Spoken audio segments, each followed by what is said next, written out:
or someone would ask me the other day, she's like, what are you going to do when you actually find someone really similar to you? Would you get along? I was like, gosh, no way.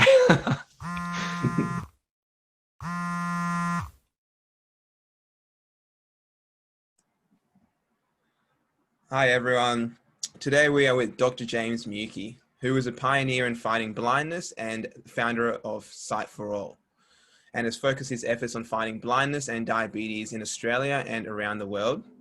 This year he was recognized for his amazing work by being awarded with the 2020 Australian of the Year. So to start, what attracted you to medicine and then to specialize in ophthalmology? Yeah, there was no one single thing that actually drove me down the pathway of medicine that I can recall. You know, I just know and remember from the earliest years wanting to become a doctor. So there was nothing. My father wasn't a doctor.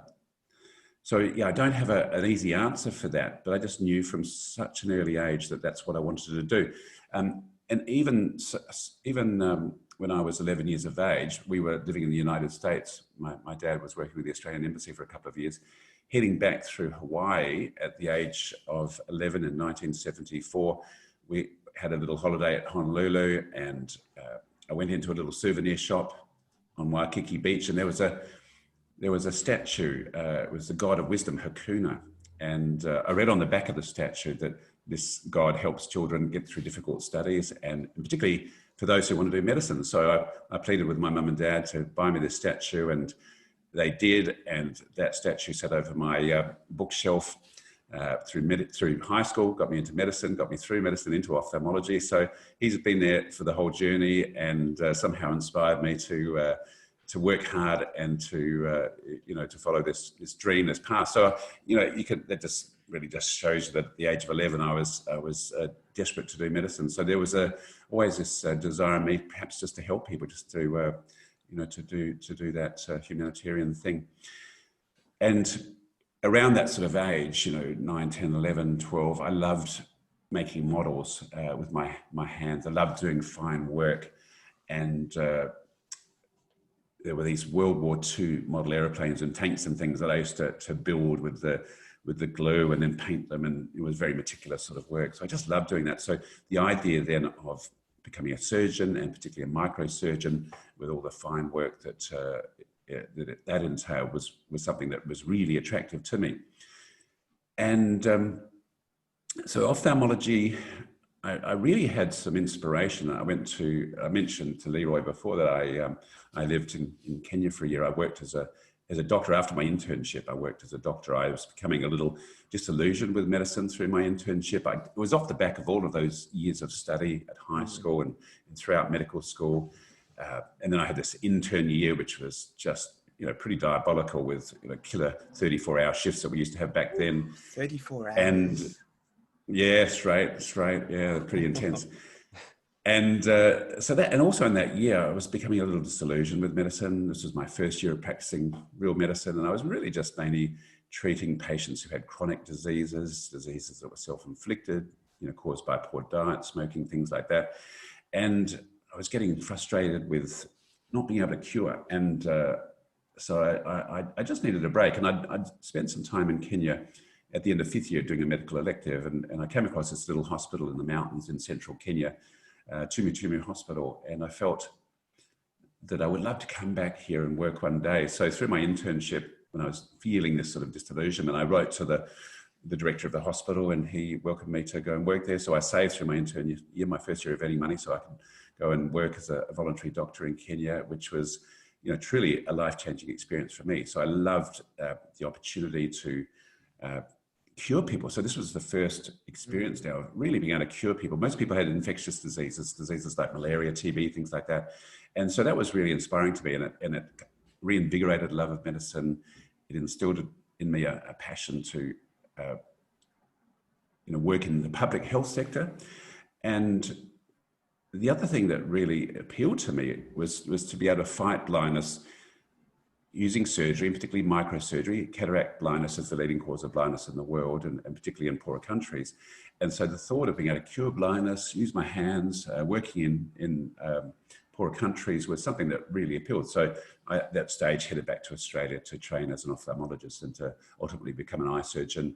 I finished my training in 1995, I think it was. And yeah, so that was just a part of the history there. Mm. So why the eye? There's a lot of different parts of the human body. You know, the eye is a very fascinating one of them. But is there any particular reason why you chose, you know, these little binoculars we have? Little globes. Yeah, again, there's probably two main reasons. One was the microsurgical element, and you know, any surgery on the eye is delicate and fine. But if you look at cataract surgery, just as an example, with cataract surgery, you have to pass a fine probe into the eye. You have to make a little slit in the cornea. You have to pass that probe through the dilated pupil. You then have to make an opening in the capsule that surrounds the lens of the eye. And then that probe uses ultrasound waves to break up the clouded lens matter that constitutes the cataract. And then you suck it out of the eye. So the capsule that surrounds the lens is 10% of the thickness of the finest cellophane. It's suspended from the inner wall by a series of fibers, which are 1% of the diameter of a human hair. Oh my And God. the surgeon has to remove all of the contents of that capsule, so it's 1/4 of 1 milliliter, without rupturing the capsule and without displacing it from its location at the front of the eye. So surgery doesn't get much more exacting or thrilling than that, and that's that's why I loved it. Just that ability to do this fine, meticulous work. It was just something that was so appealing. The other thing is quite simply, our sense of sight is just, for me, the most powerful thing. I love the beauty of the world. There's just so much extraordinary visions out there, and to be able to give that back to people, to be able to protect that people from going down a pathway of losing that vision, was something that was really appealing to me. I guess those numbers in terms of how small and fine what you need to do, I think they're almost incomprehensible. Like you can't fathom that in your head, I don't think, as in terms of like a comparison between how small that is. Like it. Yeah. Actually, I found out those sort of figures quite recently as I was just thinking about this and preparing a keynote presentation. And I think if I realized that at the time I was doing my training, it would have freaked me out. Yeah, it freaked me out hearing that. It's like, wow. It would have scared the hell out of me and probably made me run the other way. But I certainly didn't like the idea of, the big surgical operations, the blood and guts and gore and bones and things. That just never appealed to me. I'm not a big fan of a lot of blood as well. I love horror movies, but I'm not a fan of creating that horror in the surgical operating theatre. Yeah. It sounds like you would have really need steady hands. So how did you calm yourself, and how did you pretty much ground yourself before a surgery? Steady as a rock. No. They say if you can actually sign your name without a tremor, then you can do cataract surgery. So it's not beyond the vast majority of people. So having said that, I mentioned before, I think before we started the recording, that I'm a chronic insomniac, and the one night when you want to get a good night's sleep before your operating list, there must have been this just low level of anxiety that was always crept in, and I'd almost universally not sleep well before an operating list. But yeah, you have to keep that focus. It's really critical. You just have to move everything else out of your brain and focus exactly on what you're doing, and yeah, it's one of those things. You build up the expertise. It's not something you're launched into. These days, our trainees use AI to help them train. They don't go straight into the operating on a human eye. There's something called a wet lab, so they actually train on pig's eyes and things like that. Whereas for me, way back when I started my training, you literally launched straight into a human eye. And Wow. but you did it step by step. The consultant mentor, you'd put one little stitch in and maybe a couple, and then you would do a cut in the cornea, and you step by step they would actually build you up. And it's quite an interesting way we operate. You're not actually looking at the body or the eye. You're actually looking into a microscope. So I'm looking straight ahead. I'm using both hands and operating in the operating field. So I'm actually looking straight ahead, not down at my hands. So it's a whole different way of functioning, which it just takes time. And once you've actually mastered that, then it's actually not that hard, believe it or not. Yeah.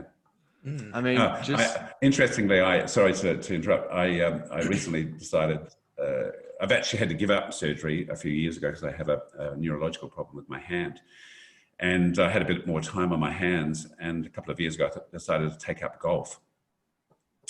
And the extraordinary thing is, I mentioned to you a little bit about cataract surgery. Cataract surgery is much easier than golf. some of our friends have just gone into this golf phase. As COVID started to end, they've all of a sudden become professional golfers, or they think they are, and they'll spend hours just toiling away, and they don't seem to get any better. I'm not going to lie to you. It's not an easy game. It's not an easy game, and after 2 years later with lessons and playing, on a weekly basis. This year it's all gone out the window, of course, but for that year or two, I was starting to get better, but not that much better. It is such a difficult game and such an infuriating game. God knows why anyone would want to take it up, but much better taking it up when you're younger, not at my age, because I think doing anything when you're younger is probably a lot easier. My favorite part about whenever we would go to golf was just getting the buggies and zooming around. Like anything I would hit, I could hardly find the ball most of the time, but the buggies though, that was the part that kept me there. That was the fun. Now, in terms of hearing about what you have to do to perform a microsurgery, that made me feel overwhelmed just putting myself in your shoes and thinking about how I would handle a whole day like that. Do you have any particular ways that you can kind of get your mind out of a very, very thought requiring job and getting home to your family to be able to get out of that zone? Yeah, it's a good question, Sam. I sometimes look at myself and because I have a lot of interests in my life, and way back, well, not that far back, but I've done all sorts of things. I've written some books. I've created some music. I've had a couple of albums on iTunes. I'm a keen photographer. So I had all these interests. And one of the things I used to do when I was making music, I would get up at about 6 o'clock in the morning, 5 or 6 o'clock in the morning, while the kids were young, before the family got up, and just for an hour or so, focused on making music and creating songs. And I just loved that. That was just a special thing for me, something that I'd been keen to do all my life. I have 3 brothers who are musicians, and I was the one who didn't head down the musical pathway, but I always felt I wanted to do it, wanted to give it a go. So some years ago, I bought myself a computer, a keyboard, a synthesizer, and some software, and just started making music, and just became very obsessed with it, and it was just a fabulous experience, actually. So I'd do that, and then I'd literally turn the machinery off, and then I would head straight to the operating theatre, and somehow was able to go from my music making equipment to buy surgical equipment. And actually, interestingly, often I would have songs going around in my head as I was operating, but that was quite nice. That was quite sort of relaxing in a way. And I seem to have a switching system that I can go from this task to that task, and actually not let that task interfere with what I'm doing now. And then, as you say, head home in the evening, and I'm able to, for the most part, sometimes you have days where things are troubling you and it's a little difficult. They become a bit consuming in your mind. But for the most part, I'm able to switch. I think of myself as having this sort of switching mechanism where I can turn off one and turn on the other. And I sort of almost see that as surely everyone has that, but perhaps it's not such a unique skill, but perhaps it is a unique skill. I don't know. It's something that I almost pride myself on, being able to move from one task into the next, and it's certainly been something valuable for me, because it means that I can do all sorts of things and have all sorts of interests, and not get too confused with too much on the boil. I guess in my profession, I've got to do with like a similar thing. I'm a physio, so I have to care about a lot of people. And I guess sometimes it can feel really draining. You know, you get to the end of these big long days, and all you've done is just give yourself to other people. Do you find that having a job where people rely on you so much to do a good job takes an emotional toll on you if you can't switch out of work mode? Yeah, as I mentioned before, I think sometimes you have things that happen in your day and patient experiences or confrontations, perhaps that it's not something that you like to have on a regular basis, of course, but every now and then, you're going to have patients that are not happy with the way, the outcome of their operation, for example, or the outcome of their consultation. And I try not to let that consume me, take me home, take it home with me. Certainly, when I have a full consulting day, and I'm still consulting, I'm not operating, but I'm still consulting because my profession is a medical and a surgical specialty. If I have a full consulting day, I might see 40 to 50 patients in a day, and that's 40 to 50 different interactions with people, and 40 to 50 different problems that you're solving. And so you get through the day, and you have that energy, and you're able to get through the day, but and get home and able to pretty much leave that behind. But almost universally, after dinner, after we've tidied up, we sit down and watch a bit of TV, a bit of Netflix these days, and almost universally, I fall asleep. I nod off in front of the TV, which is frustrating. Drives my wife mad, actually. But I think it's because I've just had these really intense days. My brain has been working for hours, and by the time the evening comes, I'm just exhausted. So I fall asleep in front of the TV, and then when I go to bed, I have no problems getting to bed. I go to bed within seconds almost. But I'll wake in the early hours of the morning, perhaps because my brain's been tricked into thinking I've had enough sleep because I've been dozing off in front of the TV. So it's a little frustrating, but I tend not to rarely bring my work home with me, and that's fortunately one of those things I'm able to do, even if I've had a tough day.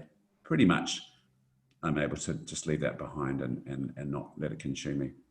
Yeah, I think that's really like being able to disconnect yourself from your work and home is really, really important, especially now, because I've noticed me working from home that sometimes it just feels like the day just like, it's just all work, like, because I'm in the same area. And I think I started walking, getting out like after work, sort of having like a disconnecting like for 1 hour, just going for a walk. And I think it's so essential right now, just because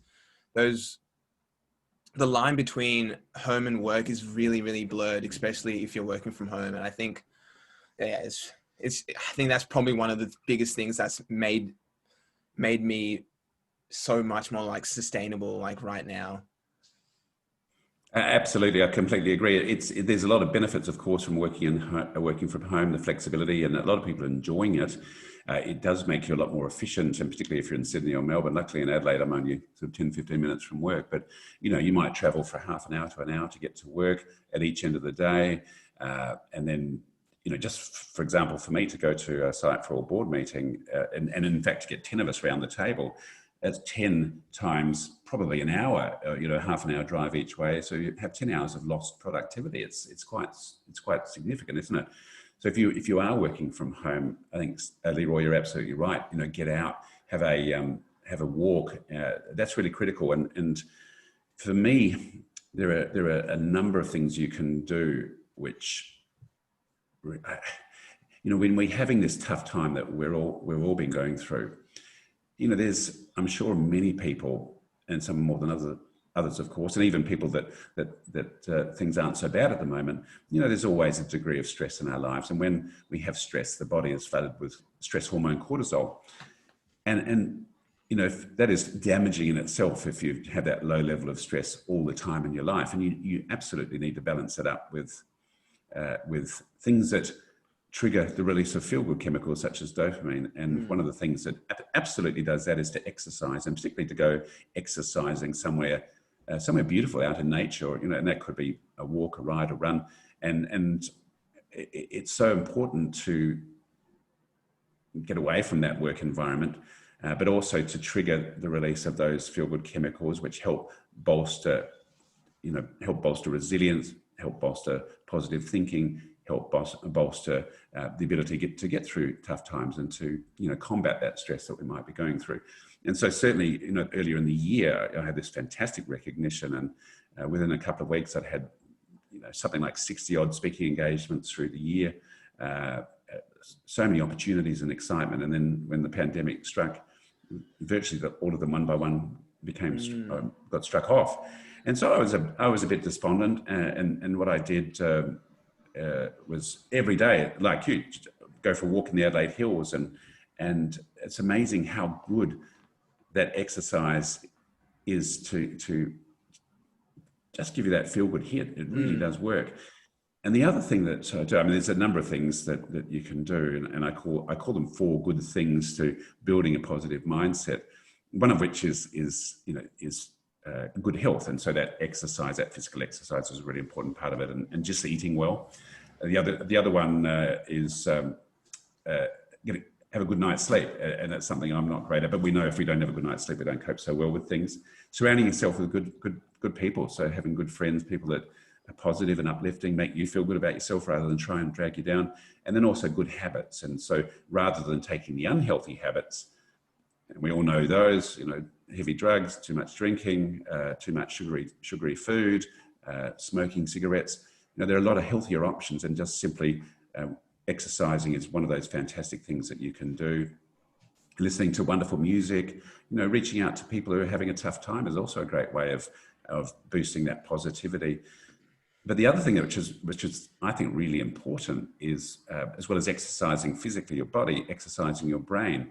And you can exercise your brain to a more positive mindset. And this has been shown neuroscientifically. There's a number of studies that show neuromodulation, how we pay attention actually can change the brain. And a really good example of that is from cab drivers in London who spend so many hours memorizing the streets and places of London.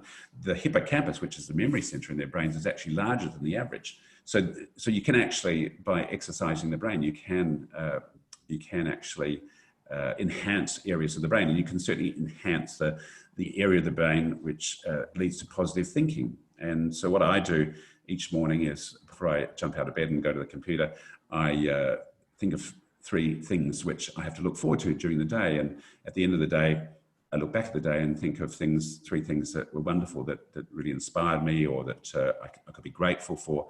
And just doing that every day and combining that with a vigorous walk, it's amazing how positive I felt. It really does work. And I would encourage people to do that when times are tough. Just continue to focus on the positive things, because there are positive things that are happening in our lives, even when times are tough. And it's just important to focus on those rather than focus on the negative.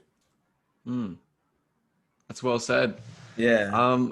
In terms of being in the medical profession, sometimes you come across things that are preventable but haven't been prevented. Sometimes I find that I struggle with using things that are good interventions, but they can be used by people who haven't tried all the prevention stuff before. Do you think that there's a way to get people to shift away from trying all the prevention and conservative stuff first? Wow, this is a whole big discussion. Are you ready for it? I know. I had a feeling I'd be opening some cans of worms, but it's a very interesting, I guess, topic in all of healthcare at the moment.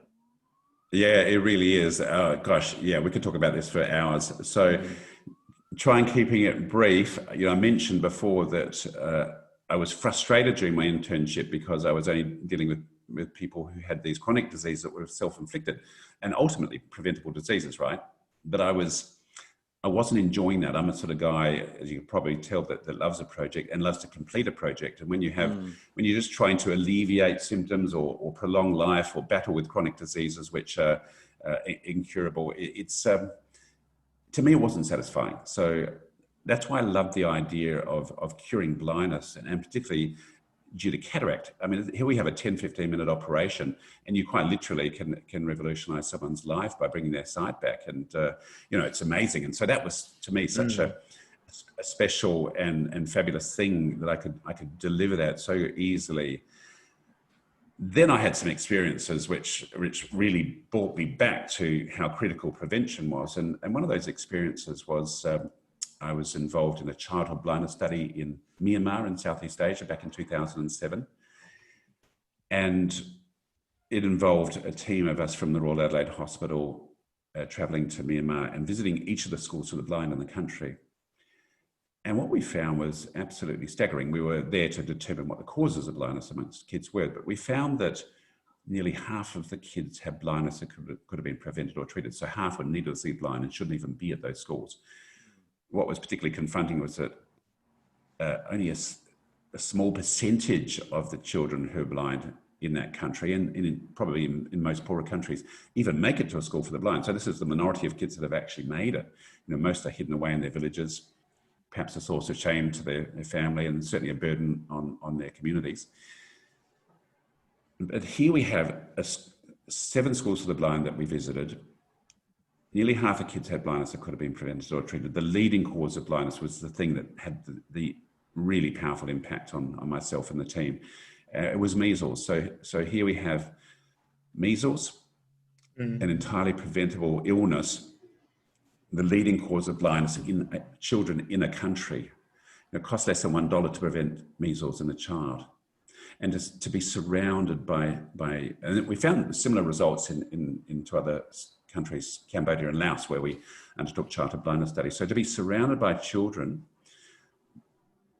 horribly disfigured, irreversibly blind due to measles was one of the most confronting experiences of my medical career.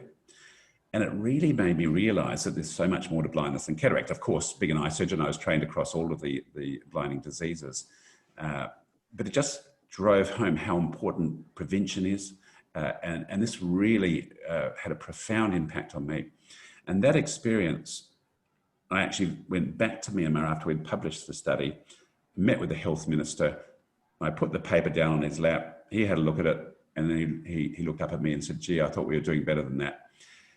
But what that did, that powerful study allowed us to bring a young eye specialist from Myanmar to Adelaide to train at the Women's and Children's Hospital with myself and my colleagues, to train to be a children's eye specialist, so what we call a pediatric ophthalmologist. So he had a year of hands-on training. He went back to Myanmar at the end of 2010 as the very first pediatric ophthalmologist for his country, and we set him up in the country's first children's eye unit at Yangon Eye Hospital, which was a major teaching institution in the capital city, where he works to this day. So that experience was one of the driving factors for me to set up Sight for All back in 2008.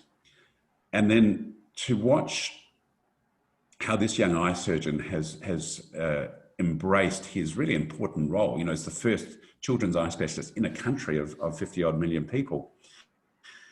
The 10 years that he's been back, he is now providing close to 30,000 treatments to kids every single year, just him. I mean, it's astonishing. And what's even more important, more powerful, more impressive is that he started using his expertise to train his own colleagues. And so in 2015, finished training the second pediatric ophthalmologist for the country, now trains at least 2 every year. And so the scalability and the sustainability of that is just so powerful. And this is, this experience is one of the things that has kept my passion alive to continue to grow and work with Sight for All and to build it into what we are today. So we've actually now trained pediatric eye specialists from about 9 countries in Asia. In fact, we've trained, so my profession, I mean, there are many, many eye diseases, hundreds of eye diseases, and many are blinding and some are deadly and disfiguring.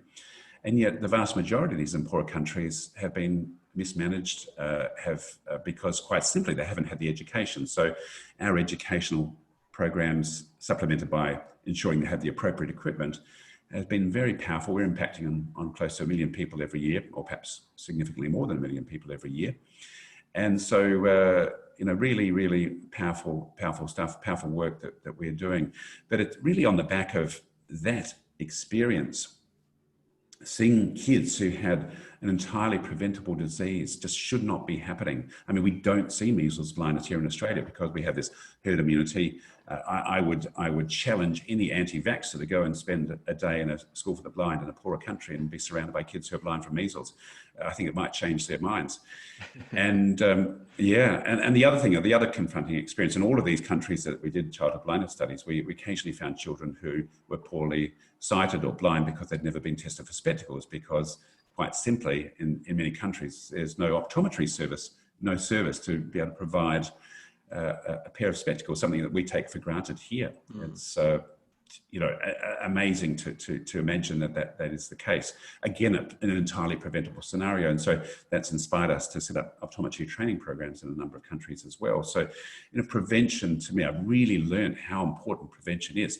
And if we actually now translate that to Australia, where we have type 2 diabetes, which is a largely preventable dietary disease, which is afflicting close to 10% of the population, 1.7 million Aussies, 250 new cases of type 2 diabetes every single day in Australia. This was a disease that was virtually unheard of back in the 60s. We're now just being bombarded with this dietary disease related to our poor dietary choices and the predatory marketing that's going on in our world these days. So, if we can prevent and even reverse this disease, it's a reversible disease, we will save quite literally hundreds of thousands of lives every year.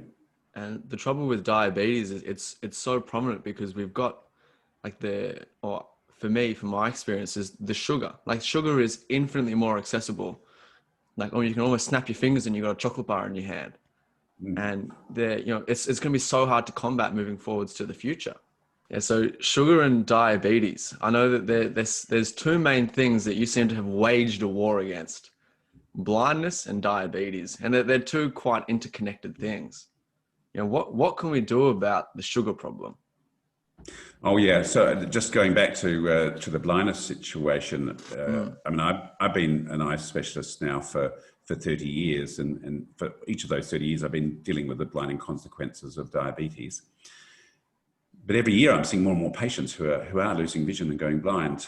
And so it does trouble me, but I'm dealing with the end stage complication. The vast majority of cases of diabetes are type 2 diabetes, so 85 to 90%. So this is a preventable dietary disease related to excessive consumption of sugar in our diet. I'm seeing the end stage complications, and I shouldn't be seeing those in the first place. It makes me upset to see people going needlessly blind due to this. And there was, I met a couple of years ago, a man. I was actually filming a documentary series about the experience of blindness. And this guy, his name's Neil Hansel, he doesn't mind me using his name. He came onto the stage actually at the Australia Day ceremony. He went to bed one evening. He had type 2 diabetes, went to bed one evening with normal sight and woke up the next morning blind. Wow. In both eyes.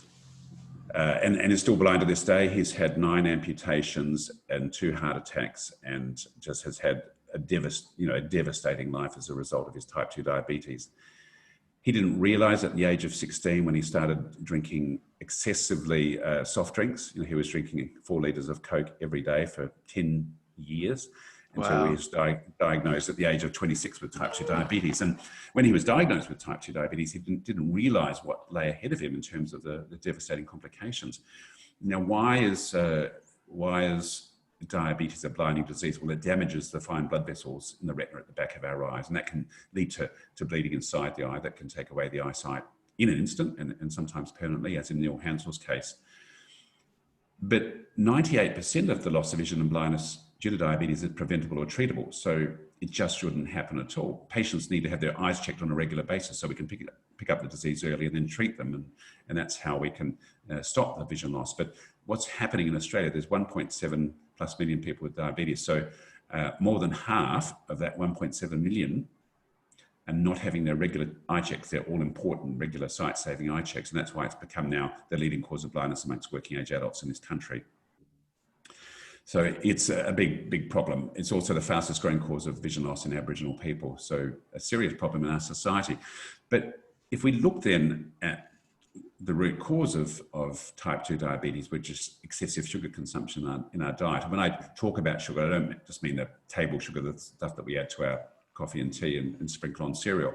I also talk about the refined carbohydrates, which are products such as white rice, white flour, white potatoes, and the foods made from them. So they're all pretty much pure starch, and starch is simply a long chain of glucose, which when it reaches the gut's broken down into single molecules of glucose. So when you're ingesting refined carbohydrates, you're pretty much ingesting pure sugar. So, we have this excessive sugar consumption in our diet, combined with the refined carbohydrates, combined with the highly processed foods, which are packed with sugar. And we have a recipe, and also the seed oils, which are inflammogenic. We have a recipe for a dietary disaster, which we are now in. Now, if we're going to call it a dietary disease, right, then it should be a dietary cure. It should be as simple as saying, okay, well, we just don't eat all of that sugar or drink all of that sugar. But there are a number of factors which make it a more difficult thing to deal with. And you alluded to one before, Sam, the accessibility factor. So I call them the 5 A's of sugar toxicity. And I came up with this concept earlier in the year when I was starting to think about, my responsibility. I wasn't expecting to win Australian of the Year, but I thought, gee, if I do, I'm rather than talking about the fact that diabetes is a blinding disease, people need to have their eyes checked. I thought, well, surely I have a bigger responsibility to talk about the root cause of this. And so I came up with this concept, 5 A's of sugar toxicity. Firstly, addiction. So sugar is highly addictive, as shown to be as addictive as nicotine. Second A, alleviation. We often use sugar to alleviate stress or make us feel better when we're down. And I mentioned before about, when you're stressed, you can eat or drink too much sugary products. Third A is accessibility. Our world is flooded with cheap and highly accessible, highly available sugar. You can't walk into the service station without being confronted by a wall of confectionery. You can't check out of most supermarkets and stores these days without being enticed by half-price soft drinks and chocolates. Fourth A is addition. Something like 75% of our food and drinks have added sugar. And fifth A is advertising. We are bombarded by these ads for sugary products literally everywhere we go in our lives, often in very predatory ways. So these 5 A's of sugar toxicity are making it really difficult for us to kick this sugar habit, this worldwide addiction of sugar, which has driven this not just type 2 diabetes epidemic, which is type 2 diabetes has grown fourfold over the last 40 years, but we've also have now an epidemic of dental caries, of tooth decay, and a number of other related chronic diseases. So it's an absolute disaster. A lot is happening. So, Yeah. So there's some ways of dealing with it, and so this is what I've been using my platform of Australian of the Year this year to raise awareness. So there's a couple of overlying sort of overarching themes. One is awareness. Awareness that sugar is highly addictive and we're using it to alleviate stress. Awareness that there is all of this added sugar in our diet. I wasn't aware as a doctor earlier this year, or until about a year ago, that how highly addictive sugar was. And in fact, I was completely addicted to sugar. I have a bowl of ice cream every night after dinner, a block of chocolate. I had a pack of cream biscuits most days at work, just to get me through. And I was seriously addicted to sugar. There's no doubt about it. So if I wasn't aware, how is, the common man on the street have any idea of how addictive sugar is? And also awareness of the preventability of type 2 diabetes, the horrendous complications that await. We saw all of those graphic ads and TV commercials for cigarette smoking, haven't we? And yet a poor diet is responsible for more disease and death in our society these days than smoking, alcohol, and inactivity combined. So this is something critical that we're just not seeing, this awareness raising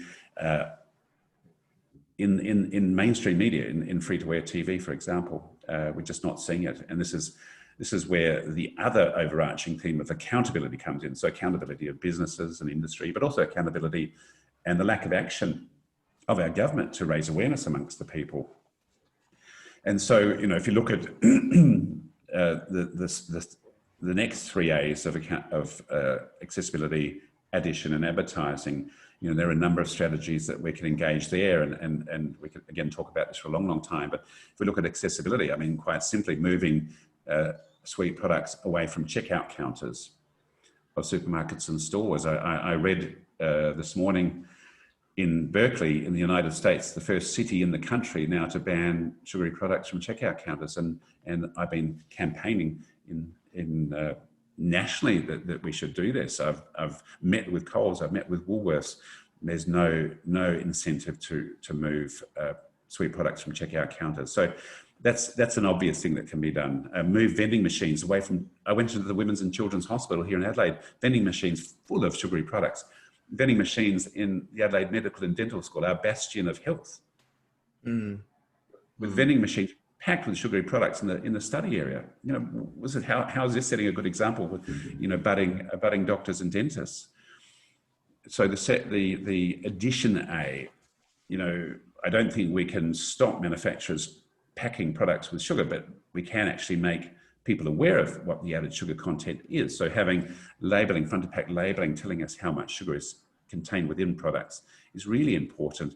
And then if we look at advertising, the predatory marketing that goes on, it's extraordinary. Quite simply to ban ads for sugary products from TV, from free-to-air TV during those hours when our kids are watching, and also the predatory marketing that goes on in social media, which is aimed towards kids. So that's just a small handful of ideas and what I've been trying to work towards this year. One example I think that I've noticed a lot lately in terms of that, you know, predatory aggressive marketing strategies is, I guess, in more of the health and fitness industry, is this big push for, you know, recovery or, you know, protein snacks or shakes and drinks that essentially people don't, you know, there's some evidence for it, but there's other ways of getting it in terms of the protein intake. But like the marketing strategies for these quite sugary, very high carbohydrate drinks, they seem to all target all these younger people who are trying to figure out their place where they sit in the world. You know, like for me, it was when I was, you know, 15, 16, 17, 18. I didn't know what I was getting into, but I had these really amazing marketing plans, which cost, you know, millions and billions of dollars to make, showing me that having these sugary protein loaded drinks was the best thing for the person that I wanted to become. Like how can we as a population become more aware of these predatory marketing schemes? Yeah, it's very clever, isn't it? And it shows you the power behind the sugar industry, the processed food industry, the beverages industry. And there are a number of things that you kind of just inherently know, and you don't know how you know them, but one of the things that we sort of, I say no in quotes, we've heard this expression, breakfast is the most important meal of the day, right? Guess who came up with that phrase? It was a guy called John Harvey Kellogg, the inventor of Kellogg's cornflakes, in the early 1900s, to market his newly invented breakfast cereal, cornflakes. So there's no evidence. Genius. 100 years later, there's no evidence to say that if we don't have breakfast, we're going to have a bad day. The other thing that we kind of inherently know is that saturated fats are bad for us. You know, for 40 years now, red meat's been demonized, butter's been demonized, full fat dairy, eggs have been demonized. There's no evidence. In fact, a study that came out, a very comprehensive, what's called a meta-analysis, a systemic review in the American Journal of the American College of Cardiology journal in June this year, once again reinforcing the fact that none of these foods have been linked to cardiovascular disease, heart disease, stroke. It's such critical information, and yet these products have been demonized. And on the back of these products, for 40 years, we've had thousands of low-fat products made. And what happens when you reduce fat in a product? You actually you lose the flavor, you lose its ability to satiate, to make you satisfied. And so you have to replace that with carbohydrates, with sugar.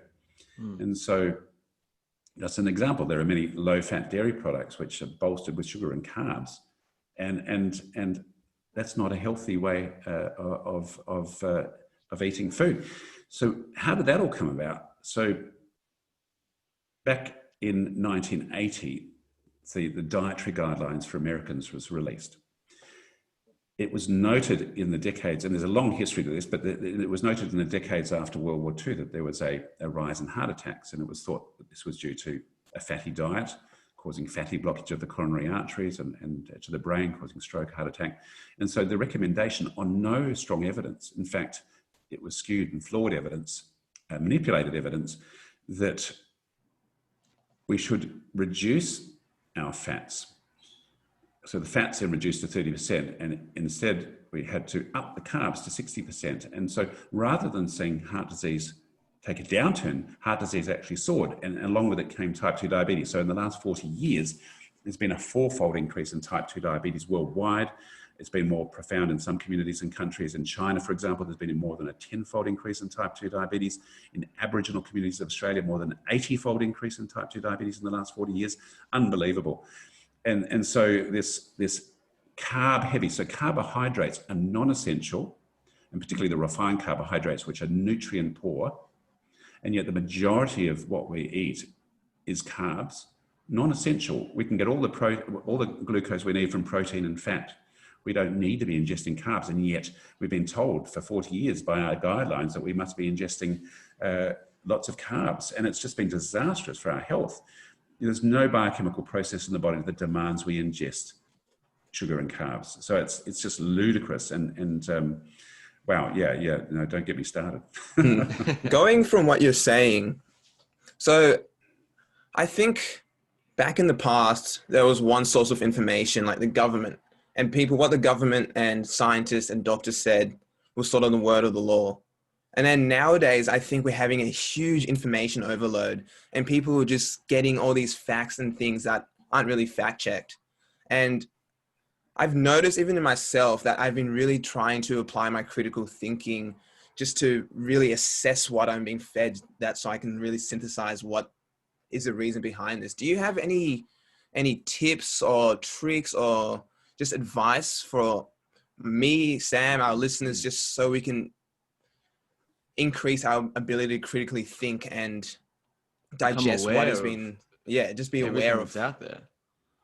Gee, I wish I did. And I had this conversation at dinner last night with some mates, and I wish I did, because I think even our government has had the wool pulled over their eyes. If we look at the Australian dietary guidelines, it's full of bias and conflicts of interest. And there's a lot of examples I can give you, but our dietary guidelines are based on references, literature. And if we look at just one section of the references for let's say the grains and cereals section of the dietary guidelines, of the 73 references, the 73 scientific publications, all but 10 were funded by industry. And we know when industry funds a study, it's nearly 8 times more likely to show a result which is favorable to that industry. So when you have guidelines which are based on flawed and conflicted science and weak evidence, and you have a guideline that's been written by a body, then our government actually takes that as the gospel.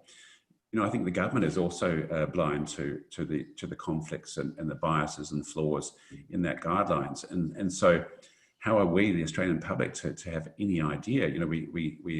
We're told that fat's bad for us. Now, actually, fat is good for us. Fat is critical to our health.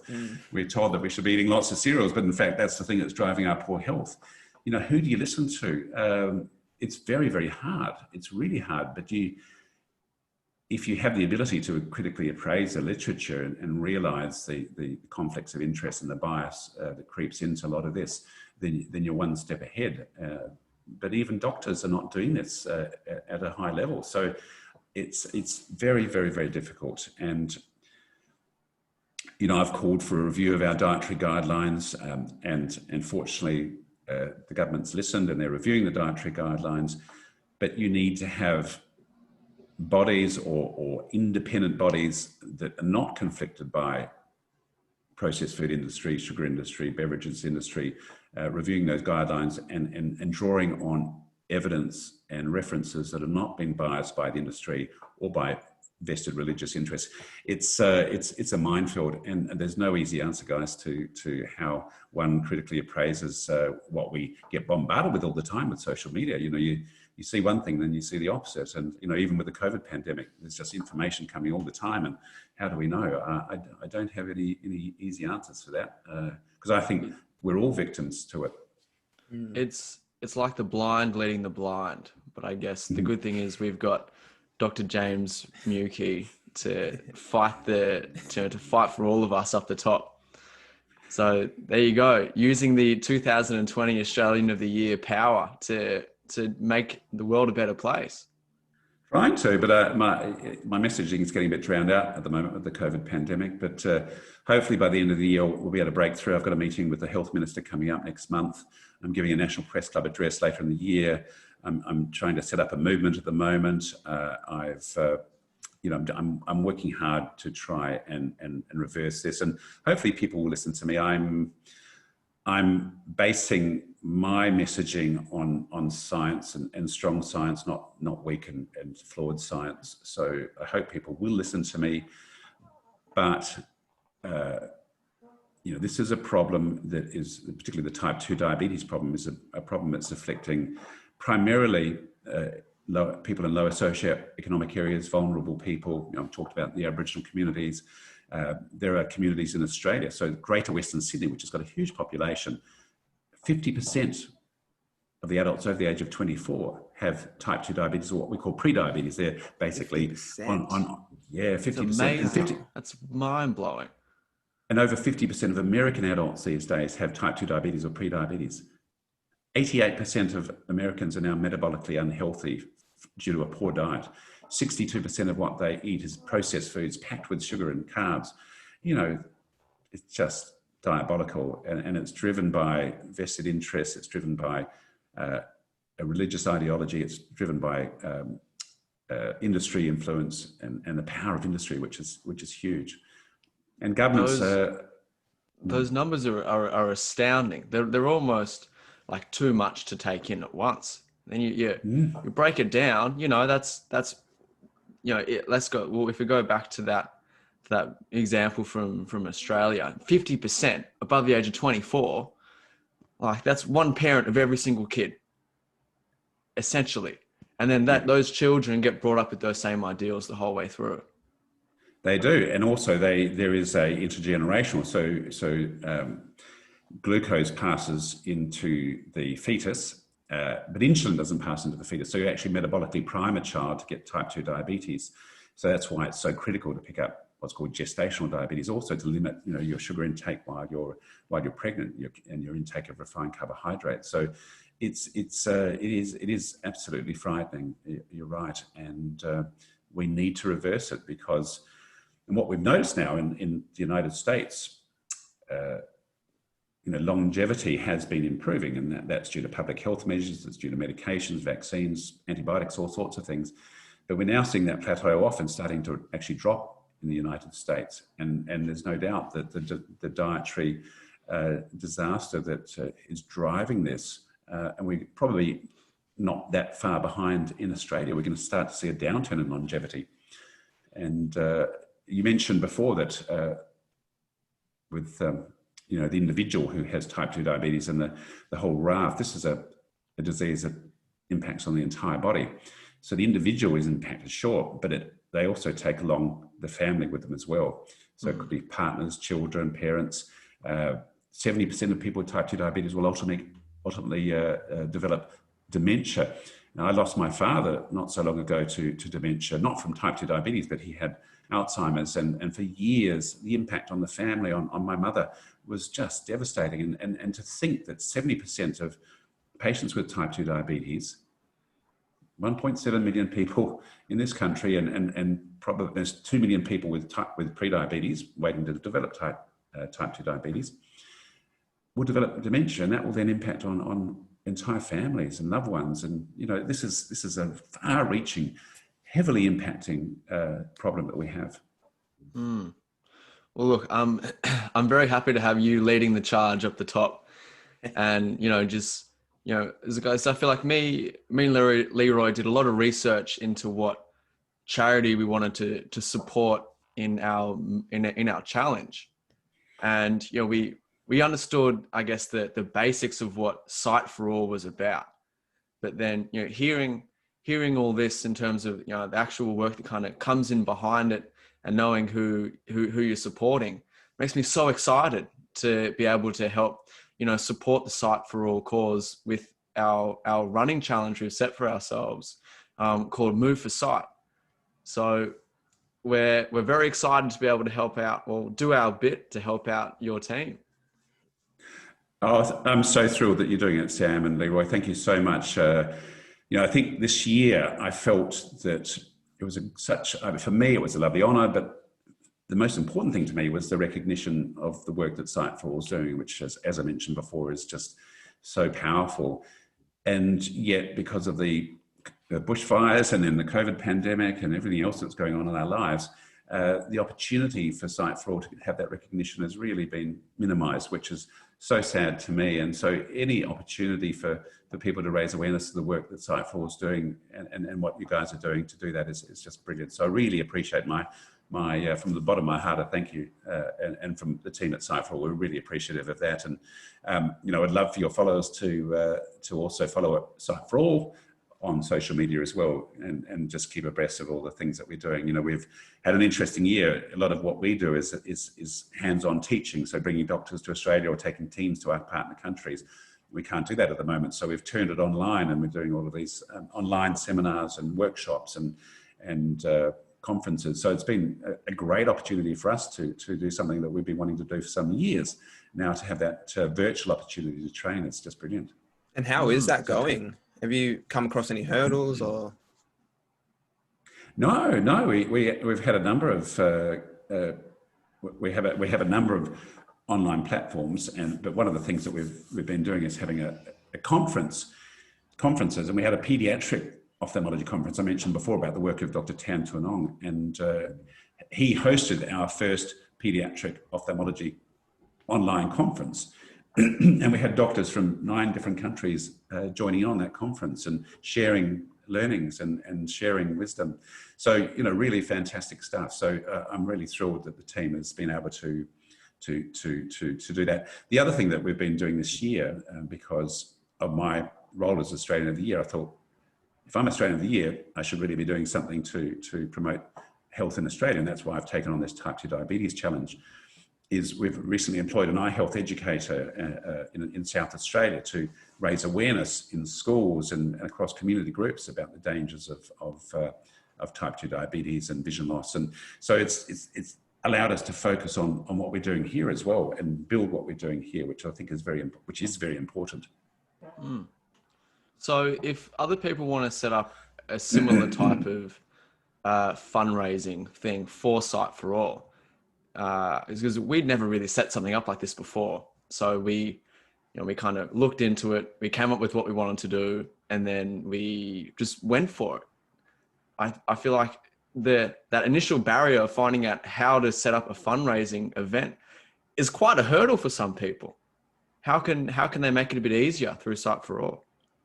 Yeah, there's lots of fundraising, online fundraising mechanisms at the moment, but I think, or certainly if people want to support Sight for All, as you guys did, you reached out to me through social media, through messaging, and I put you in touch with our team.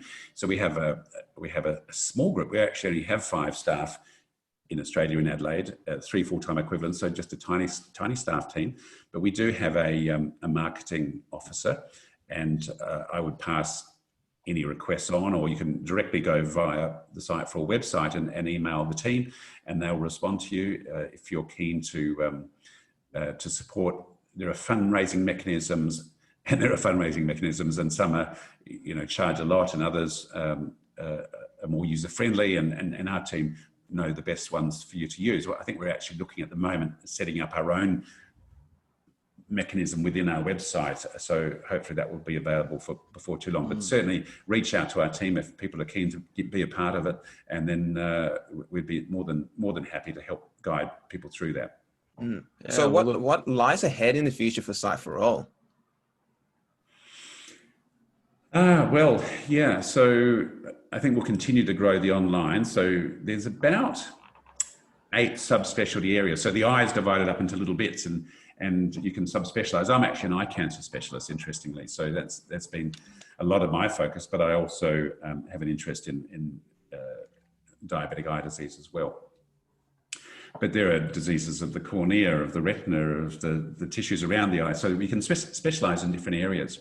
So we've actually set up, or in the process of setting up, online training modules in each of the subspecialty areas to support the ophthalmologists and the optometrists that we've trained in each of these areas. So they will specifically target the doctors that we've trained and support the doctors and the optometrists that our colleagues who we've trained are also training that sustainability module that I mentioned before. So this is something we'll continue to grow, because even when we are able to travel again, and who knows when we'll be able to travel again, it might be 2 or 3 years, and in some of the poorer countries where COVID-19 will be really wreaking havoc, it may be some years before we can do this again. So having this online opportunity is really critical. So I'm hoping that we will be able to continue to teach and travel before too long. I have a passion for Africa, Leroy, of course. As I mentioned, I worked in Kenya as a young doctor, and we have a long-standing project in Ethiopia. We've just started a relationship in Kenya. I've been dying to start up Sight for All in Kenya. Be very happy. I have a passion for Zimbabwe. I spent a couple of months there when I was traveling through Africa, and would love to collaborate with colleagues in Zim. So, I think there's so many countries that are needing support, and if I can continue to grow that, I'd be very happy. But of course, it needs resourcing, it needs financing, and particularly at the moment where I'd say virtually all charitable organisations are suffering because of the fundraising is virtually dried up completely. Hopefully things will start to fire up in the near future as the economy recovers. So it's an uncertain time for everyone, and particularly for charities that are trying to do and deliver humanitarian work during these difficult times when humanitarian work is often needed more than other times. It's very difficult for us. Well, hopefully we can do our bit. And if any of our listeners don't know about our Move for Sight challenge, they can check it out on our website. You can find it on our Instagram too. And essentially we're going 52 weeks, and each week our weekend run increases by 1 kilometer, and we're gonna go the whole way. So Wow. where it's so nice knowing that, especially with charities struggling at the moment, that hopefully once there's going to be some hard times in this challenge. I know that we can do it, but there's going to be some hard times, that we're doing it for the right cause. So it's essentially the reason why we set out on trying to start this was we kind of wanted a challenge. We wanted to push ourselves, and we're like, what if we make ourselves a bit more accountable? Why don't we try and do it for something? We try and make a difference in this world. And essentially the reason why we got into it was essentially to try and inspire people to get up and move more. And we want to be able to show people what they can achieve, like the power they have within them, by sticking to a consistent, small, gradual improvements over a long period of time. And I think if more people tried to do the same thing, then hey, we could make a big difference. But the movement. Absolutely. One of the big challenges, I guess, we're not going to lie, we don't really know what we're doing. We're two mates that started a podcast together, and we're doing our best to spread the word and give the movement as much momentum as we can. But it's one of those things where we're just two blokes that are trying our best, and we found some ways to help get the word out.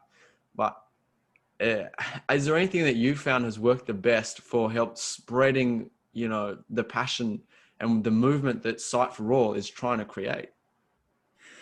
I wish I knew the answer. I mean, you have these influencers on social media who have hundreds of thousands, even millions of followers.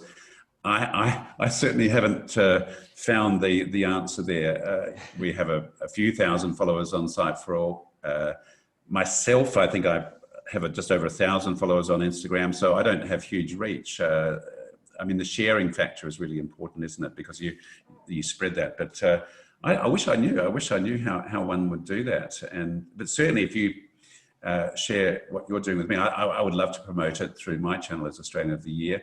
No doubt you've been talking to our marketing team, and they'll be promoting it. But I think it's so special what you guys are doing. I wasn't fully aware of the challenge, but that's a huge challenge every week. So you start off 1 kilometer. At the end of 52 weeks, you're going to be doing a 52-kilometer run. That's the plan. Scary. I don't think I can barely run down the driveway, let alone. That's amazing. So yeah, no, we'll definitely spread the word on that. We had a couple of years ago a young man who cycled across Australia to raise money for Sight for All, which was a brilliant thing, which we were very proud of. And we helped promote that and push that, market that. So we're certainly very keen to get behind you guys and spread the word as much as possible. But you young guys probably have a much better idea of how to get the reach out there more than us old fellas. Yeah, I wish I knew, but because I feel my messaging is critically important for all Australians and really everyone in the world. I want all Australians to be aware of this dietary disastrous calamity that we're in at the moment. I really do, and my social media posts, every one of them I feel are very important. But if you're only getting 1,000 people looking at them, you're barely scratching the surface. So I think what you're doing and what other people can do to raise awareness, what the government can do to raise awareness is critical. And what you guys doing, what you're saying is you're giving back to the world. You're wanting to make a difference in the world. And for me, what I've done through my work with Sight for All has been the best thing I've done in my life, apart from my family. Of course, it has been the number one thing in my life. It's given me the greatest reward, the greatest joy.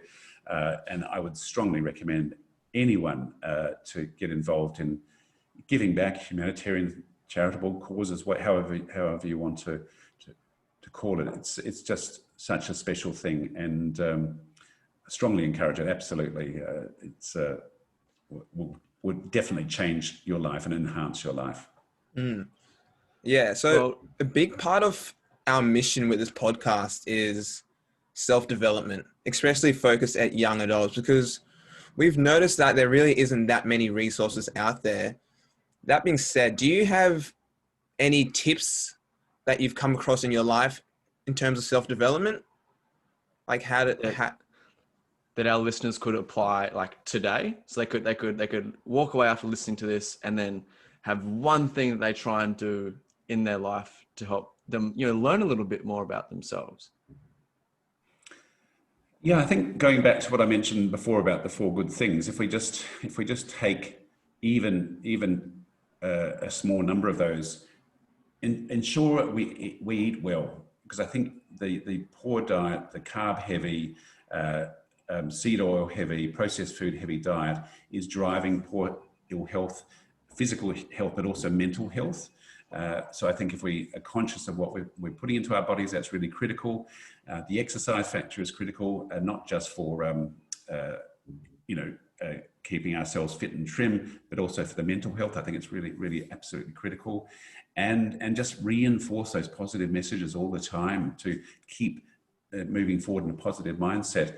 And one of the other things I mentioned, which helps bolster that positive mindset, is the giving back, is doing the good deed, and if you do that, it's incredible how good that makes you feel. I suppose in a selfish way, but by giving back, you're also making yourself feel better, and just surround yourself with good people. I think that's just critical.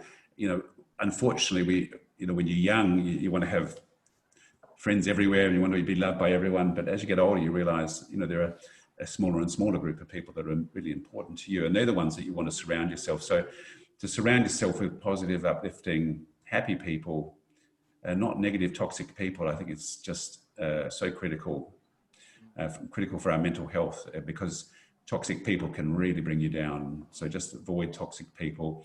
Eat well, exercise, give back, do good, and I think you'll have a happy life. And get some sun. That's it. Get some sun and get some of that beautiful vitamin D into you. and Exactly. reduce the sugar. That's it. That's it. You got it. Well, James, it's been an absolute pleasure talking to you today. And I think that, well, I know I've taken away so many things like that, you know, it's incredible what one conversation can do. And I think that so many people, the more people that hear this will have that same feeling, like, you know, it's spreading information and awareness for everything that's out there. So we'll make sure we put up all of your details where people can find you in terms of your social media and stuff. And yeah, we'll check in with you for sure at another little milestone along the way. Yeah, thank you so much. It's just been such a wonderful eye opener, and I just really want to say thank you for the work you're doing. It's amazing. Thanks, guys. No, I really appreciate that. Thanks, Leroy. Thanks, Sam. And you know, there was a little bit of doom and gloom in the conversation that we had today, but as you can see, I'm still at the end of it. I have this positivity, and yes, there is, you know, terrible health situation that we have, but there is also light. You know, this is a preventable situation. Also with people who have type 2 diabetes, it's reversible. This is something that's not well known. So I think we need to remain positive. So I want to end on a positive note that thank you. Life is good. Just embrace it. Thanks, guys. Thank you.